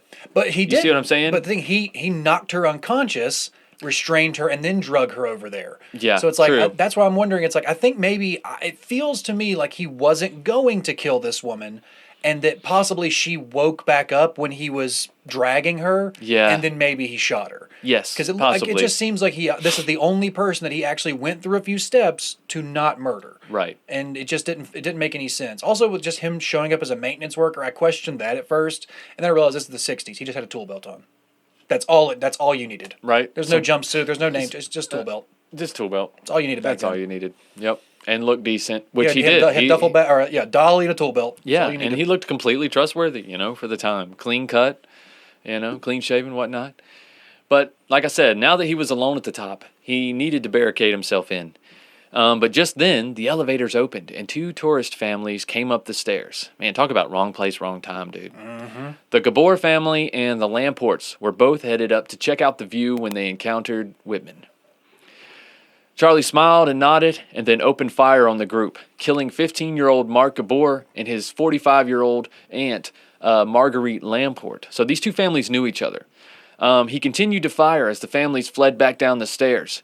The 2 mentioned before were killed instantly, and 2 more of the group were left permanently disabled from their wounds. But now that he was alone at last, Charles barricaded the door and set up camp as he took aim at the campus below. I had a question about the first people he did shoot up there. I'll try to answer it. 2 of them were killed instantly, and the others were injured. Did they make it back down, or were they like stuck on the stairs? They made it down as far as they could. Okay. They were on some type of landing, but I think what they eventually figured out is the surviving family members thought it better to just stay with their injured family members instead of going out, because think about it. He has a 360 degree. You can't run out the bottom of the tower. Oh, he can look right down? Exactly. Yeah. So at least by going down the tower a couple floors, he's above you. You know where he's at, and he can't see you. Yeah, or you know where he's going to come if he has to come down. Exactly. Yeah. So they set up camp somewhere in the tower. It may have been in the lobby. It may have been the bottom floor. I'm not sure. I was confused about that, whether or not they actually made it all the way down or not. But also most of the family members between those 2 were injured in some way. Yeah. There may have been 1 or 2 who weren't injured at all. So, but now that he's up in the tower, like I said, he's taking aim at the campus below, and the first shot rang out at approximately 11:48 a.m. The chime of the high noon bell just above his head helped confuse people and hide the shots as they conveniently rang out.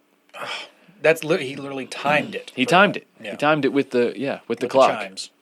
And the first call to 911 came in at 11:52 a.m. by a history professor after he witnessed several students who had been shot in the South Mall Gathering Center.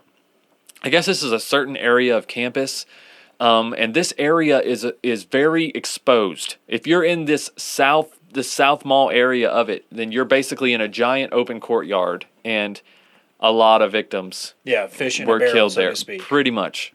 There was nowhere to Pardon hide. that expression, but that's literally what it was for him at that point, when they're just in an open courtyard Pretty with much. buildings on all the sides that they have to try and get into. Yes. So, yeah.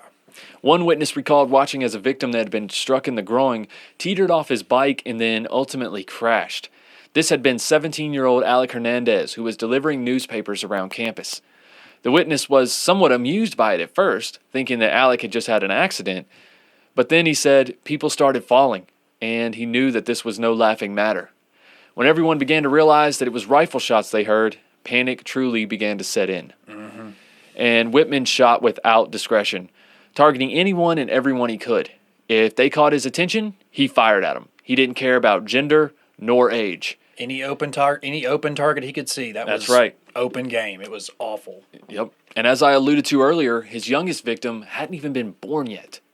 18-year-old Claire Wilson was only 8 months pregnant when a bullet ripped through her lower abdomen and shattered her child's skull. Claire somehow miraculously survived, but would end up being infertile for the rest of her life. Like, this is insane. Obviously, I mean, I don't know if he was aiming for her stomach. I think he probably was. I mean, when a woman is 8 months pregnant, that's very apparent. Yeah. That is very apparent. I know people carry weight differently. People have different starting weights and whatnot. But I'm 18 years old. Like, I it's feel fucked like up, man. There's a part of me that does think that's what he was aiming for, and there's a part of me that just that kind of hopes that, he had never been up this high before shooting at targets, that maybe those bullets just dropped a little bit, because, like, the first guy got shot in the groin. It's like maybe he was aiming for the chest. No, he's shooting for arteries. Well, but that guy's on a bike, so he's riding a bike, and Yeah. it's like, it seems like maybe you're shooting for the chest, and because he's moving, you missed a little bit.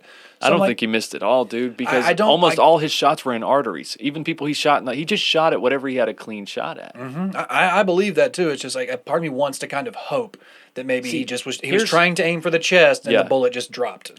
This is a weird thing to have to diagnose, okay? But maybe from a logical standpoint, the person on the bike, right, aiming at the seat of the bike is a lot easier because that doesn't change heights. It doesn't lean back and forth. While you're riding a bike, your body moves, your torso moves, your head moves, but your freaking pelvis does not. True. It stays in the same spot. So all he had to do was time it as far as shooting right ahead, right in front of this bike. So I think from a military standpoint, he's thinking, I got a much better chance at hitting a pelvis artery than I do anywhere else because this person's moving. Depending on, like I say, when you bike and you're really getting it, you're kind of moving back and forth a lot. Yeah, honestly. probably. So, but Claire Wilson was shot in the stomach, like we said. Her unborn child was killed instantly, and she would be infertile for the rest of her life. Her friend, Thomas Ekman, who was walking beside her, had been accompanying her across the South Mall area that day. He was not so lucky. After shooting Claire, Charles quickly turned his gun to Thomas and shot and killed him instantly. I'm assuming that was a head wound. I couldn't see anything else, but I mean, what else do you instantly die from? So most of the victims that day were killed with a 16mm Remington rifle with a 4-power scope, which is a weapon and sight configuration that would allow even a moderate marksman to hit a target the size of a human head at 300 yards away. Yeah, that is a powerful scope right there that he is using. Very, very. So obviously, by this point, the police were fully aware of the situation, and all active police officers in Austin were ordered to the campus. They were joined by highway patrolmen, Texas Rangers, and even Secret Service men from the Lyndon Johnson Austin office, believe it or not. Oh, I believe it at this point, because this is crazy. This is the first time they've ever encountered something like this. That's right. And there were even civilians who showed up with personal firearms to try and assist the police. I mean, this is Texas, after all. Oh, yeah. Don't get it twisted. They're like, finally, the disaster I want to protect my town from. Yeah, there's a lot of people who are just ready. They were ready. Or at least they are now. And thank God they showed up, honestly, because one of the volunteers makes a huge difference. The officer who is credited with taking down Charles said in his book that he thinks the civil shooters should be credited, as they increased the chance of Whitman being hit and caused him to take cover more often. So, Yeah, exactly. And, they kept him pinned down. That's right, exactly. And although Charles was moving often, utilizing narrow drainage ducts at gunpoints, it made him virtually impossible to hit from below. Now, the first officer on scene, 23-year-old patrolman Billy Speed. When he got there, he took cover behind some stone columns, but not quick enough apparently, as he was struck in the shoulder and ended up dying from his injuries. And he's waiting for the police. That is he's thinking at this time, like, yeah, I'm sure he's enjoying himself, whatever the fuck these psycho killers do when they're in this massacre.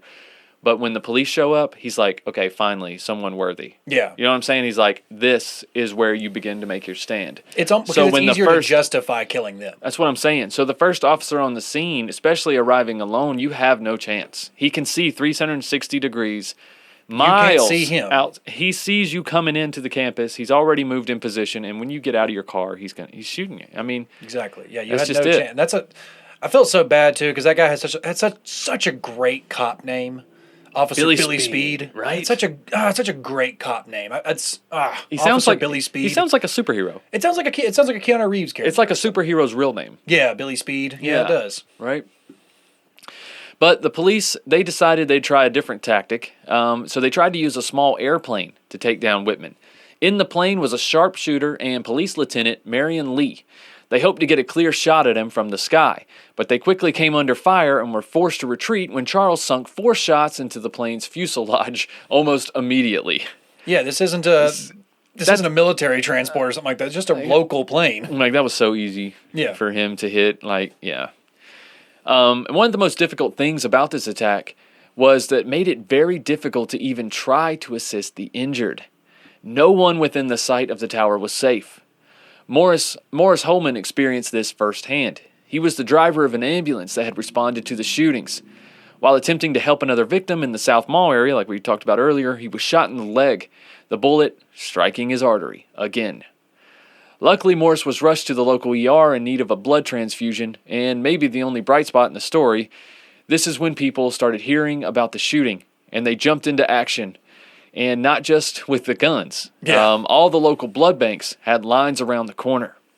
But if I'm not mistaken, too, you may get to this too. But it's like you talked about having to try and help the injured. Mm-hmm. He's using the injured to lure people out. He's trying to get more people out there. So they know that if anybody who's still alive out there, he's keeping an eye on them. So that because he knows someone else is going to come get them. It's terrifying, dude. It's an absolutely terrifying experience. You're walking with a friend, you're walking with a loved one, they go down, and you literally don't have time to even get to safety yourself, much less pull their body out of harm's way. Yep. Or them out of harm's way if they're not dead. Yep. You know, like this paramedic, he lived. He Just lived. Like he was lucky. The pregnant woman, she survived. She was shot in the stomach right there on the South Yard, and her friend was shot and killed next to her. Yep. So then she's just laying there in the open. So yeah, I mean, and there were stories of some victims who they were smart. They thought on their feet, or laying down rather, and they didn't move. They were shot. They were not killed, and they just laid there. Just played dead. They just played dead. It was. I mean, that's about the best thing you could do in this situation, honestly. It is. In a lot of those situations like that, in those active shooter situations, it's a strategy. Yep. Like it's a way to survive. Absolutely. So. But of course, with more community action, like the blood drives, comes more awareness. And with the rise in awareness comes increased pressure on the police to stop this sumbitch. So somebody was going to have to get their ass up the tower. Yeah. I mean, somebody's going up there, goddammit. I'm surprised Texas didn't just surround this tower with like guns and just be like, just take it out. Just take out the whole tower. Just take out the tower. Just cut it off. Just gunship. Right. Just cut it right in half. But it was finally decided that 4 men were to head up to the observation deck and apprehend Charles by any means necessary. They made their way to the tower by zigzagging from cover to cover and using underground conduits that only the custodial staff knew about. That was really interesting because the officers were going around to like teaching staff, people who worked, in the cafeteria and all these different workers in the school, groundskeepers, and nobody knew anything except for the custodial staff. Yeah, janitor's like, I got a way. Ask the janitor. They got a place where they go hide when they ain't got shit to do. Go ask them. There's a janitor's like, I don't want to show you this spot, but I think I got to show you this spot. I think I got to show you this spot. I think I got to show you my spot. Take your shoes off before you come in. Why don't you guys, okay, before you guys come through, I got to Yeah. clean up a little bit and just like hide a bunch of weed. Yeah, It's exactly. like, all right, now you guys can come through. Exactly. But yeah, apparently there were tunnels all over the campus, and they were dug in the 1920s upon the creation of the college, upon the construction of the college. So they're still there, and they've actually been redone, I think, in the 70s. In the 70s, I think they were kind of updated as far as structurally, and of course, they've probably been updated as far as electricity and whatnot now. But anyway, the 4 lucky tributes were Officer Ramiro Martinez, Houston McCoy, Jerry Day, and one civilian who they hastily deputized named Alan Crum. Now, Crum was an employee of the college and a former Air Force tail gunner. So he was, he probably knew his way around a gun. Yeah, I mean, anybody who has former military experience, yes. Yeah, So- yeah, they feel comfortable in that situation. So as the 4 made their way up the tower, they first came across the 2 families. This is what you were talking about earlier. The Gabor family and the Lamport family, who had been shot initially by Whitman when he barricaded the observation deck. Several of them were already dead, and most of them were injured. But Jerry Day jumped into action and began caring for the victims as his colleagues pushed on. When the other 3 reached the top, they were able to push back the barricade enough to slip into the reception area. Using radios, they communicated with officers about Whitman's position on the deck. Martinez and McCroy, equipped with a .38 revolver and a shotgun, snuck out onto the deck as Crum snuck around the opposite side of the tower. At this Now- point, aren't the other people kind of steadily keeping him pinned down right now? They're trying to use the radios to like, where is he at so we can come in? Is that what I'm trying to get? I thought, Kind of. The people in the tower are really the only ones that know where he is because he's just sticking his gun out through vents. So unless they see the gun come out or whatever, then they really don't know where he's at. And he was constantly moving around. So it's like by the time they radioed up there, he might be in a different corner. Gotcha. But at this point, they had come in through one corner, okay? They came into the reception at one corner. And then basically you have a square up top, right? Mm-hmm. The 2 officers, McCoy and Martinez, they go one way, and then Crum goes the other way, okay? They each reach the next corners. So they know he's not in these corners. He's not in the corner we came in at. There's only one corner left, right? So that was going to be the hard part. Somebody has to make a move. And surely Whitman knows the officers are up there with him, and they know that he could be around the very next corner, or he is around the next corner, rather. Mm-hmm. And finally, the tension is broken when Crum fires a shot that draws Whitman's attention to his side of the deck, allowing McCoy and Martinez to come up from the other side behind him with clear shots. Now, this is really funny, okay, because like you watch some interviews with Crum, and when I watched him, he looks very reserved. He looks almost embarrassed to be part of this. And I thought, man, what does he have to be embarrassed about, right? What could he... And then I found a few articles. It didn't mention it this way in the book. I guess Ryan Green didn't want to portray him this way, but it's pretty common knowledge that Crum fired on accident. He just slipped. He jumped out to make a move. He did do the brave thing. He was like, fuck it, and he jumped around the corner. But he almost dropped his rifle, and when it slipped out of his hand, he grabbed the trigger, and then shot through the roof of the tower. Nice. Yes. And then I helped. Yeah. I helped? Yeah. It's been a while since he's been a tail gunner, okay? Yeah, Give him a break. He's been retired for a few years. But either way, it worked. It worked, okay? Because it gave McCoy and Martinez clear shots. Martinez comes around the corner, fires first, emptying his 6-shot revolver, but only striking Charles once in the ribs. And it didn't even slow him down. I don't know how he missed all. Just come around blind, just right? eyes closed. 1 out of 6, man. Hey, there's a lot of tension. But lucky for Martinez, McCoy was there, and he was standing by with a shotgun. He immediately fired 2 blasts in Charles' direction, hitting him both times, once in the chest and once in the face. No joke. The shells hit him so hard that it threw him back against the tower wall. But here's one of the craziest things that happened in this case. Charles, missing half of his face, bleeding from his abdomen, and coughing up blood, continued to raise his rifle to take aim at the officers. And Martinez was like, oh, hell no. Oh, no. Fuck this. He grabbed the shotgun from McCoy and just rushed Whitman and shot him in the face, point blank, and it was over. Yeah, that's the whole It was scream over. thing. The That's killer it. always comes back with nope, bam. Yep, double tap, Nope, baby. yeah. Zombieland, double tap. Rule number 2 or whatever. But so it was over. But only the officers in the tower knew of this, and they quickly realized that their lives were still in danger when shots from below continued ripping through the tower walls. Mm-hmm. So they tried to radio, but remember, not everyone had a radio because not everyone was police. Yeah, it's a bunch of random people. There's a out bunch there. of civilians with guns out there, and they were not in contact with police. Of course, and they were just down there using the tower for target practice. So Crumb grabbed a white towel. Crumb thought fast on his feet. Crumb's a man of action. You gotta he's give like, it to him. I gotta do something now. He might be fumbling action, but he's a man of action. He grabbed a white towel out of Whitman's bag and waved it out the side of the deck to signal to the men below that it was indeed over. Ray Martinez and Houston McCoy were both credited with Charles Whitman's death. And honestly, I think Crumb deserves an honorable mention for the distraction shot, right? Yeah. Regardless. I mean, accident or not, he jumped around the corner and showed himself first. He went up there with those That men takes and was balls, prepared bro. to do it. Like, he still tried. He was prepared to die, apparently. Mm-hmm. 2 officers didn't freaking initiate it first, and he did. So, I mean, the man deserves to be honored for that sense. Because like I said, you helped, but you helped. Exactly. And when all was said and done, Whitman had killed 16 people in total and wounded 32 others. So, at this point in the show, let's take a minute and let's mention each of the victims.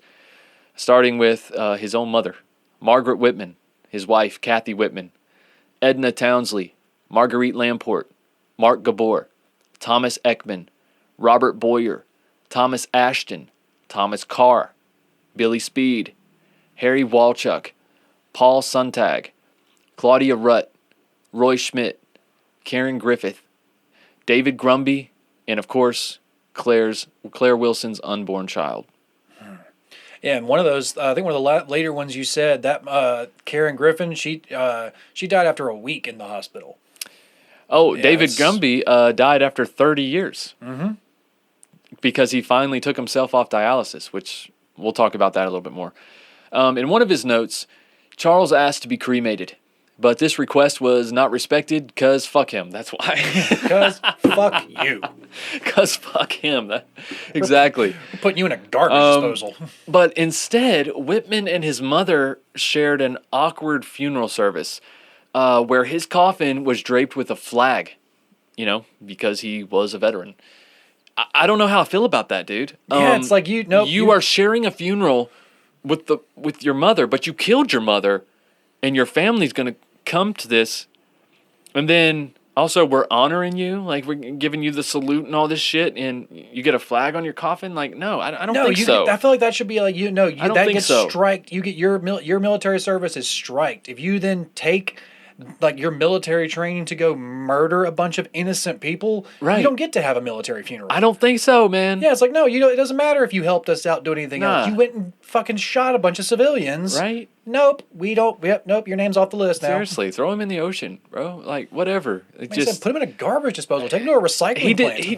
He did deserve to have a funeral with his mother. No, not at all. Imagine how hard that was for the family. Yeah, for his brothers. Yeah, his brothers and his father and his aunts, uncles, cousins, whatever. They're all coming to Margaret's funeral, and then he's there too. Yeah. I mean, I know he's dead, but it's just a constant reminder of what I don't know. That just seems like a really awkward funeral. Maybe I'm being insensitive, but that seems very awkward. It's a roller coaster of emotions to walk by one casket really sad and one casket really mad. Right? Yeah. I don't know, dude. It just seems. I just don't think they should have been together. But let's get into some more of the aftermath of the shooting. The tower itself. The tower's observation deck was closed for 2 years after the shooting, but reopened in 1968. However, it was closed back down following several suicides in 1974, and it remained closed until the fall of 1999. And access now is strictly guided and is scheduled by appointments only. It's like the fucking Eiffel Tower, bro. You can't even just walk up it no more. I just love how it's like after several suicides, they were like, okay, fine, lock the door. Jesus. Yeah. Well, it was Like, the how 70s. How many people have to die because of this tower until finally some of that school is like, okay, fine, we'll Yeah. put a lock on the door? Yeah. Like, Yeah. They've added a lot of other stuff too, because metal detectors greet you as you enter the tower now.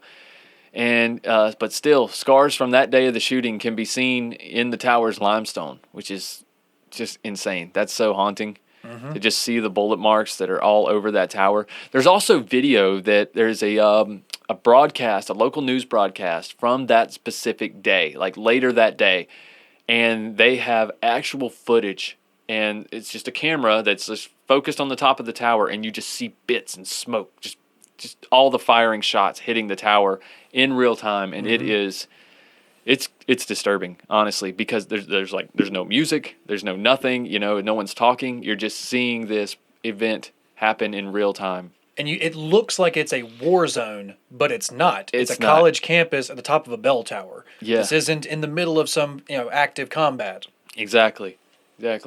So let's talk about some of the survivors. Houston McCoy, one of the officers who was credited with killing Charles Whitman, was later diagnosed with PTSD. Obviously, what a traumatic event! Like, Obviously. oh my God! And you were right in it. Not only did you save a lot of people, but you also blew a man in half. Yeah, exactly. And then Ramiro Martinez, on the other hand, he used it as a launching pad, it seems like, because he became a narcotics investigator, a Texas Ranger, and a justice of the peace in New Braunfels, Texas. Yeah, it kind of got him a little bit of a head start. He was a freaking legend around his police office, dude. He's Wyatt Earp at this point. Oh, my God. He's walking through Texas with his big old shiny star. Yeah, he's got chaps on and he was a goddamn legend. He also published a memoir in 2003 titled "They Call Me Ranger Ray, From the UT Tower Sniper to Corruption in South Texas." It's quite a mouthful. Really? Yeah. And we needed a title, not a prologue. Am I right? Yeah, right. Jesus Christ. The summary? What is this? Like, they call me Ranger Ray, from the UT Tower Sniper to Corruption in South Texas. Yeah, that's a long ass. It's like a thesis. Yeah, but he released that memoir in 2003. So if you guys want to know more about Ranger Ray, go check him out. Or like we pronounce it in the Ned Kelly episode, Ranger Ray. Ranger. I have no idea why we did that. I guess we thought in Australia. I don't know. There's a lot on our minds. There's a lot on your mind when you podcast. It's a lot harder than it looks. A long surviving victim, David Gunby, he was the last one that we were talking about, had been born with only one functioning kidney, okay, as a child. And it was nearly destroyed when he was shot, resulting in his need for dialysis for the rest of his life. I just can't believe that son of a bitch hit his one good kidney. Like, oh, you mother! He didn't even know. I know. It's just like, you motherfucker. David Gunby didn't even know that he had one good kidney.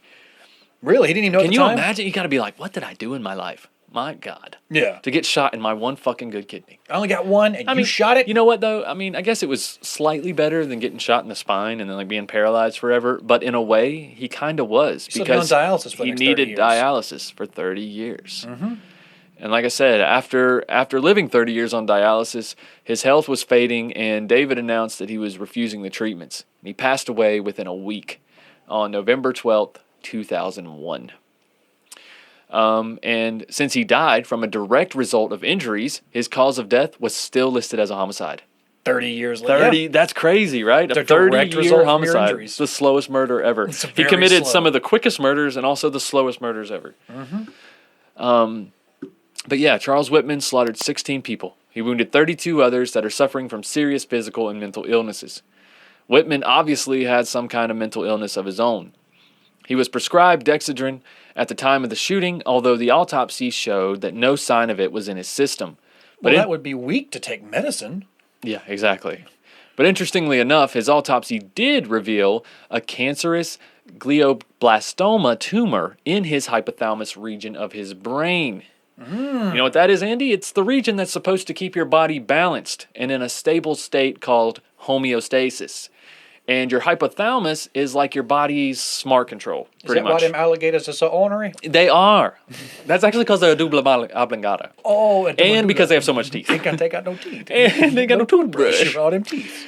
But your hypothalamus, like I said, it's your body's smart control, and it regulates body temperature, blood pressure, hunger and thirst, your sense of fullness when you eat, your mood, your sex drive, and your sleep. So just existing. Pretty much. Yeah, pretty much everything that makes you you. Neurologists think that his medical condition was in some way responsible for the attacks. Well, that and the stress in his life. And, he could have had like a form of CTE or something too because of the beatings from his father, because his father, did not avoid the face, especially not as he got older, in the head. And then the motorcycle crash, and then, of course, the tumor. Speaking of the tumor, though, I looked into this type of tumor in relation to people committing acts of violence. And according to a 2018 article in the Scientific American, a recent study contains the review of 17 known cases where criminal behavior was preceded by the onset of a brain lesion or tumor. They say lesion in this article. The question was, is there one brain region consistently involved in cases of criminal behavior? The answer is no. The researchers found that the lesions were widely distributed through different brain regions. However, all of these lesions were part of the same functional network.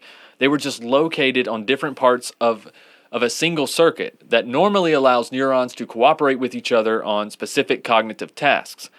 In an era of increasing excitement about mapping the brain's connectome, this finding fits with our growing understanding of complex brain functions residing not in discrete brain regions, but in densely connected networks of neurons spread throughout different parts of the brain. Okay? So basically what they're trying to say is that for a long period of time, scientists would map out the brain. They would say, this part of the brain tells you when you're hungry. This part of the brain is sex drive. This part of the brain, and that's not what they're finding. These big, like, connections and neuro impulses and whatnot that connect together all over the brain. And this network that reaches all different parts of the brain and can be interfered at any part is what controls all of these things, like your hypothalamus, for instance. The network is associated with two specific components of moral psychology: theory of mind and value-based decision-making. Now, theory of mind refers to the capacity to understand other people's points of view, which he obviously did not. Also, their beliefs and emotions. This helps you appreciate, for instance, how your actions would make another person scared or hurt. Okay? Now, value-based decision-making refers to the ability to judge the value of specific actions or their consequences. This helps you see not only what the outcomes of your actions will be, but whether those actions and outcomes are good or bad. Okay, the letters written by Charles Whitman on the eve of his killing spree provide a window into a mind losing the ability to understand good, bad, and other people. Quote, "It was after much thought that I decided to kill my wife, Kathy. I love her dearly, and she has been as fine a wife to me as any man could have ever hoped to have. I cannot rationally pinpoint any specific reason for doing this." End quote. That's the key. Because we didn't include that in the original letter, but that is directly from his letter that I cannot rationally pinpoint any specific reason for doing this. Exactly. And if their actions were caused by brain damage and a disrupted neural network, were they acting under their own free will? You see what I'm saying? Like, if the network for rationalizing is impaired by a tumor, these impulses aren't getting there, so he's thinking there's nothing wrong with this. There's nothing wrong with this, okay? So is he acting under free will? That's the question. To an extent, it's a valid argument, but there is also the argument to be made that he was openly kind of acknowledging there is something wrong with me. Absolutely. So it's like he knows that these things are not connecting properly, and but he's like, I don't know why. I don't know what's going on. I can't justify it, but I just got to do it. Right. And there's no possible way that he would be able to diagnose himself either, though. You know what I'm saying? Like, no, I mean, he could have there's people living with this type of thing today in 2023 and still aren't seeking help for it. Yeah, he could have continued to go see those mental health people Absolutely. that was one time. Too little, too late. Yeah, like he should have been doing that years ago. That's too weak. That's way too weak to go do that. Exactly. Some scientists have followed cases like Charles's and reaching the most extreme conclusion that by uncovering the biological causes of behavior, neuroscience shows that free will, as we ordinarily understand it, is actually an illusion. But these arguments depend on a faulty conception of free will. Free will should not be understood as a mysterious ability to cause actions separate from our brain activity. In fact, just the opposite might be true. That free will requires certain connections between our brains and our actions. And after all, our brains are the biological basis of our identity, housing our memories, our values, our imagination, our ability to reason, and in other words, all the capacities necessary to make choices that are uniquely our own and to carry out actions according to our own will. Now, this understanding of free will allows us to ask better questions about the connection between the brain and criminal behavior when evaluating cases like Charles Whitman's. instead of just pointing to the obvious fact that an action had a neural cause, which every action does, Yes. every single action, whether you pick up your cup or whether you shoot someone, but we can ask whether a person's specific neurologic injury impaired the psychological capacities that were necessary for free will at the time. That is a complex argument to get into. It's a as mouthful. well. You might want to rewind and listen to that again, because I read this article like 3 times before it really started to sink in, and it is pretty amazing. Yeah, it's pretty profound. It's an argument to It's have terrifying, on both sides. honestly. It's terrifying to know that you could get a tumor and it totally changed your brain chemistry. You're unable to reason. There were, in the book, Ryan Green covered some cases where different people were affected by brain tumors similar to what Charles has. One man actually gained a sexual attraction to children. Never had it before in his life. Went and got help for it, thank God. Didn't act on it. Went and got help. And he's like, there's something wrong with me. Like, I all of a sudden am attracted to children. They found out he had a tumor. They removed it. He was fine. Thank God, yes. He went back to normal. That is fucking crazy. And then me and Andy covered a case on Strange Shorts not that long ago. Guy had a tumor, started speaking in an Irish accent, or what was it, Irish accent? Yep, had a head injury or a tumor. Never or even something been to like that, Ireland. Started speaking in an Irish accent. Absolutely insane. yeah. Exactly. Insane. So, with that said, we're at the discussion part of the show, Andy. Was Charles Whitman a monster or a sufferer or a little both? It's hard to really pinpoint because it's is. nature versus nurture. He was brought up with abusive father who pushed him so hard, and then his brain chemistry is already messed up. So it's just a compounding situation of whether or not this person was born, with a deficiency, Right. or if the situations he was brought into influenced it. Yeah. So it's hard to really pinpoint because yes, this man clearly has mental health issues. He has a tumor in his brain. I was about to say, has- or did the tumor literally affect certain processes from completing their function in his brain? Or what caused the tumor? Did the head injuries cause the tumor? Yeah, he and did. therefore the tumor caused the shooting. He had several head injuries throughout his life and stuff. So that's not Yeah. that's not outside the realm of possibilities. Yeah. So you have to ask yourself, was he a sociopath? Was he mentally ill? Or was his brain deformed by a tumor? I think yes, all of the things. It's hard to think. It's hard to really think sociopath because of even in his letters how he says I know I shouldn't do this. That's I feel true, bad that's for true. this. I'm so sorry. Yeah. He genuinely he knows he shouldn't do this, but That's he very can't true. rationalize why he can't do it. Yes. He feels like he has to do it and he doesn't know why but he's sorry for doing it. So Yes. it's almost it's kind of like you can almost lean more towards brain tumor or lean towards something behind the scenes instead of just sociopathy. Yeah. Because I agree. Yeah, he clearly knows that he's doing something wrong, but he can't stop it. Yeah. So in that sense, would you vilify or sympathize with him? It sounds like you're sympathizing with him a little I bit. sympathize with the man before the actions. It's after you take those actions, it's you chose not to get help. You can't It's sympathize with him anymore. It's you went to a psychiatrist and you chose not to go back. You went to a doctor and you chose not to go back. And Right. you kept choosing not to do these things, and the people in your life didn't support you to continue to do these things. Right. So you had the options available to you to Right. get the help you needed, and he rejected them. So it's Very you true. have sympathy up until the point of when he does the crimes. Yeah. 'Cause it's yes, there was something wrong with you. You Right, had a right. brain tumor. You had a aggressive, abusive childhood. You had some things wrong behind the scenes. Right. But you had the options to get help, and you didn't take them. Right. So And here's what's aggravating though, even if you do vilify him, which we do, you can't put this person on a pedestal or even give them an excuse. That's bullshit. But even when you do vilify them to the public, it doesn't do any good.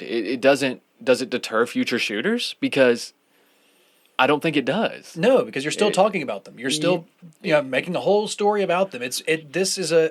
That's the biggest issue is the mental health issue. It's if we could get the person who had these mental health issues to have gotten the treatment, Yeah. it wouldn't have been about do we have to vilify them as a shooter or victimize them as a shooter. It's you wouldn't have him as a shooter if the mental health treatment and health care that he could have gotten had actually been taken through its course. Right.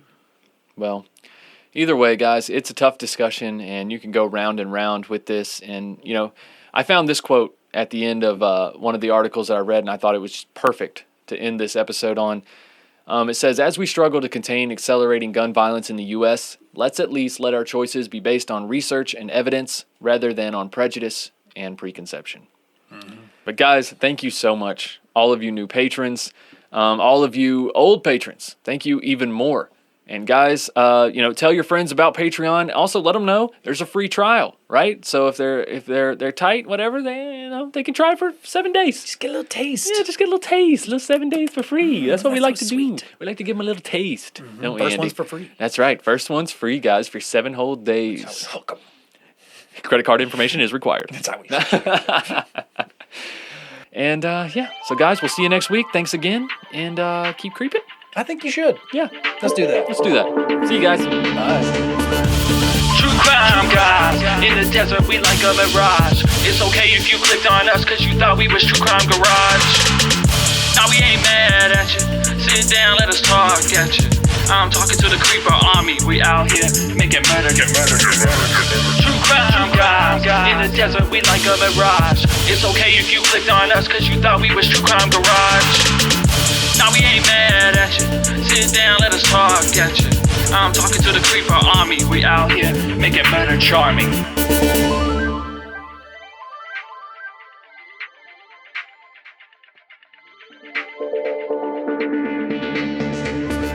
If you enjoyed this episode, please feel free to check out all the other shows on our TCG network, as well as subscribing to our YouTube channel.